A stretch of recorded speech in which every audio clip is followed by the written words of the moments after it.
ತಮಿಳುನಾಡಿಗೆ ನೀರು ಬಿಡೋ ವಿಚಾರದಲ್ಲಿ ಭಾನುವಾರ ಸರ್ವಪಕ್ಷ ಸಭೆ ಕರೆದಿದ್ದೀನಿ ಅಂತ ಹೇಳಿದ್ದಾರೆ. ಸರ್ವಪಕ್ಷಗಳ ಸಭೆ ಇವತ್ತಿನ ಮುಖ್ಯಮಂತ್ರಿಗಳು ವಿಶೇಷವಾಗಿ ಕರೆದಿರ್ತಕ್ಕಂಥದ್ದು ಏನಿಲ್ಲ.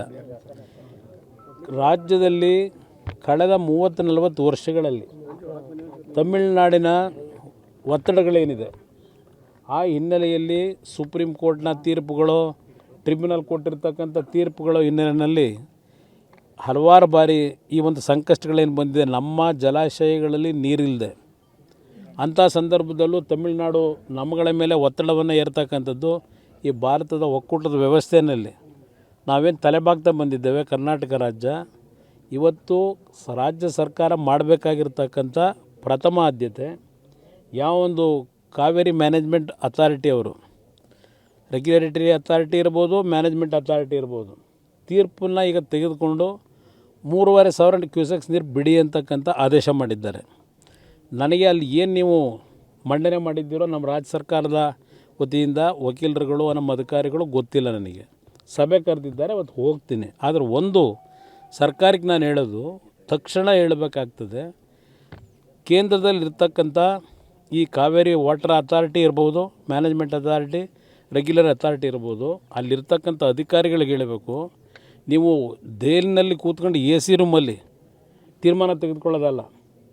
ಇವತ್ತು ಕರ್ನಾಟಕ ರಾಜ್ಯ ಇರ್ತಕ್ಕಂಥ ಜಲಾಶಯಗಳು, ಇಲ್ಲಿ ನಮ್ಮ ಜಲಾಶಯಗಳಲ್ಲಿರ್ತಕ್ಕಂಥ ನೀರಿನ ಪ್ರಮಾಣ, ತಮಿಳುನಾಡಿನಲ್ಲಿ ಇರ್ತಕ್ಕಂಥ ಮೆಟ್ಟೂರು ಮತ್ತು ಭವಾನಿ ಜಲಾಶಯ ಅಲ್ಲಿ ಎಷ್ಟು ಪ್ರಮಾಣದ ನೀರಿದೆ.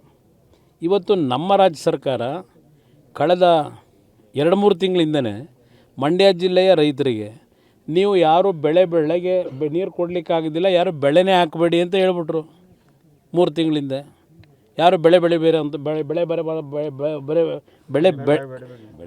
ಬೆಳಿಬೇಡಿ ಅಂತೇಳಿ ಸೂಚನೆ ಕೊಟ್ಬಿಟ್ರು ಅಧಿಕಾರಿಗಳು. ತಮಿಳುನಾಡಲ್ಲಿ ಏನಾಗಿದೆ, ಇಷ್ಟೊತ್ತಿಗೆ ನಮ್ಮ ರಾಜ್ಯ ಸರ್ಕಾರದಿಂದ ಯಾರನ್ನಾದರೂ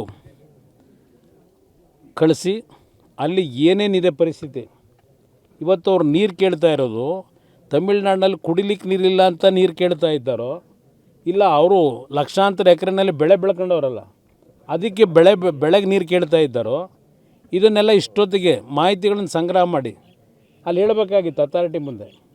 ನಮ್ಮ ರಾಜ್ಯದಲ್ಲಿ ಕುಡಿಲಿಕ್ಕೆ ನೀರಿಲ್ಲ, ನೀವು ಅಲ್ಲಿಗೆ ನೀರು ಬಿಡಿ ಅಂತೀರಿ. ಅವರು ಕೃಷಿ ಬೆಳೀಲಿಕ್ಕೆ ನೀರು ಕೇಳ್ತಾ ಇದ್ದಾರೋ, ಬೆಳೆ ಬೆಳೀಲಿಕ್ಕೆ ಕುಡಿಯೋ ನೀರು ಕೇಳ್ತಾ ಇದ್ದಾರೋ ಅಂತಕ್ಕಂಥದ್ದನ್ನು ವಾದ ಮಾಡಬೇಕಲ್ಲ. ವಾಸ್ತವಾಂಶ ತೆಗೆದುಕೊಂಡು ಹೋಗಿ ಅದು ಏನೇನು ಮಾಡ್ಕೊಂಡವರೋ ಗೊತ್ತಿಲ್ಲ.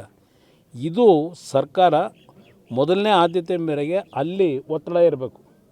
ನೀವು ಬನ್ನಿ ಅಲ್ಲಿ 2 ಭಾಗದಲ್ಲಿ ನೋಡಿ ಏನು ಪರಿಸ್ಥಿತಿ ಇದೆ ಅದನ್ನು ನೋಡಿ ತೀರ್ಮಾನ ಮಾಡೋಣ. ಕುಡಿಯೋ ನೀರಿದ್ದರೆ ಹೌದು, ಮೊದಲನೇ ಆದ್ಯತೆ ಕುಡಿಯೋ ನೀರಿಗೆ ಕೊಡಬೇಕು. ಆ ನಿಟ್ಟಿನಲ್ಲಿ ನಾವು ತಲೆಬಾಗಲಿಕ್ಕೆ ಸಿದ್ಧ ಇದ್ದೇವೆ. ಆದರೆ ಅಲ್ಲಿ ಒಂದು ಕಡೆ ರೈತರು ಬೆಳೆ ಬೆಳ್ಕೊಂಡು ಅದನ್ನು ಇವತ್ತು ಲಕ್ಷಾಂತರ ಎಕರೆಯಲ್ಲಿ ಬೆಳ್ಕೊಂಡಿದ್ದಾರೆ, ಅದಕ್ಕೆ ಅವ್ರು ನೀರು ಕೇಳ್ತಾ ಇದ್ದಾರೆ, ಕುಡಿಯೋ ನೀರಿಗೆ ಕೇಳ್ತಾ ಇಲ್ಲ. ಅವರು ಇದರ ಮಾಹಿತಿಗಳನ್ನು ಇಡಬೇಕಾಗಿತ್ತು. ಅದು ಏನು ಮಾಡಿದ್ದಾರೆ ಗೊತ್ತಿಲ್ಲ. ನಾಡಿದ್ದು ಸಭೆಯಲ್ಲಿ ಚರ್ಚೆ ಮಾಡೋಣ.